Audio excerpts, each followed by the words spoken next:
Yeah, and Mike, in the end, Ohio Attorney General Mike DeWine protected his right flank pretty well. The attack ads called him D.C. DeWine tonight.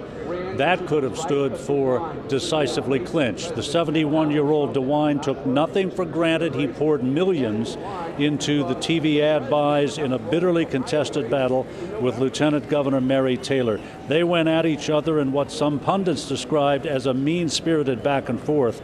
Early on in tonight's vote count, it seemed clear how this would go. Hamilton County's early vote went 62-37 in DeWine's favor, and he seemed comfortable and confident through the evening, eventually getting the call he was waiting for before coming to the stage with his wife Fran and running mate John Husted to address supporters.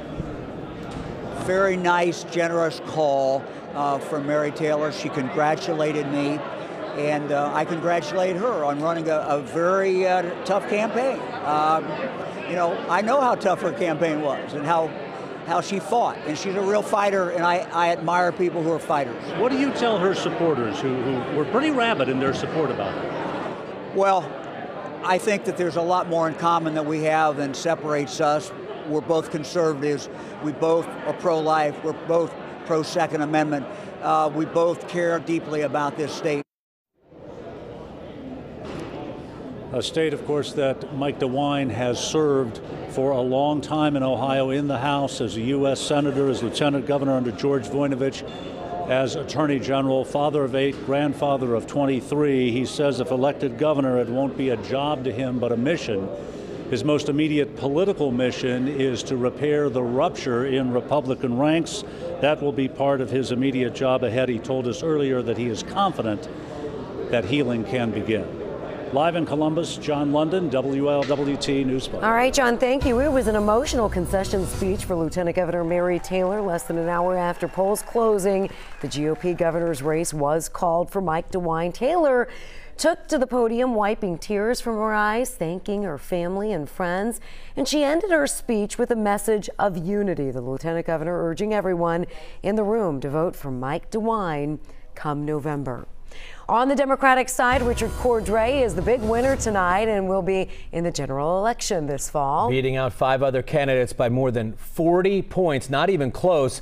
WLWT News 5's Curtis Fuller live for us at Cordray's victory party in Columbus. Curtis.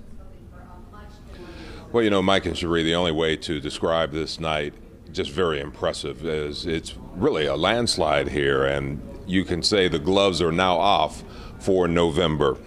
Cordray spoke to his supporters shortly before 10 o'clock tonight, thanking them for helping get him past his Democratic opponents. But he told the crowd they will have to work twice as hard to bring home a victory in November. Overall, this was a quick night for this political veteran. He congratulated Mike DeWine for winning what he called, quote, the ugliest campaign he's ever seen. Cordray knows it will be an all-out fight going into November, but he said voters will have a clear choice. And the things we stand for could not be more different. I've spent my entire career fighting for Ohio consumers, retirees, and families. I've taken on powerful interests and gotten your money back when people mistreated you or tried to take advantage of you. Meanwhile, Mike DeWine has been serving those at the top, enabling powerful interests to have their way in Washington and now in Columbus. Instead of being an advocate, he let Ohioans be taken advantage of for too long, costing us too much and undermining our future. Well, another example of how this will turn into very much general election hardball politics. Former Governor Ted Strickland was here tonight, a supporter of Mr. Cordray. He called Mike DeWine a nasty individual. His quote was, "a nasty guy by nature." But he said Cordray is prepared for a tough fight, and he proved that he could be tough by winning tonight, 1 hour after the polls closed. Reporting live, I'm Curtis Fuller, WLWT News 5.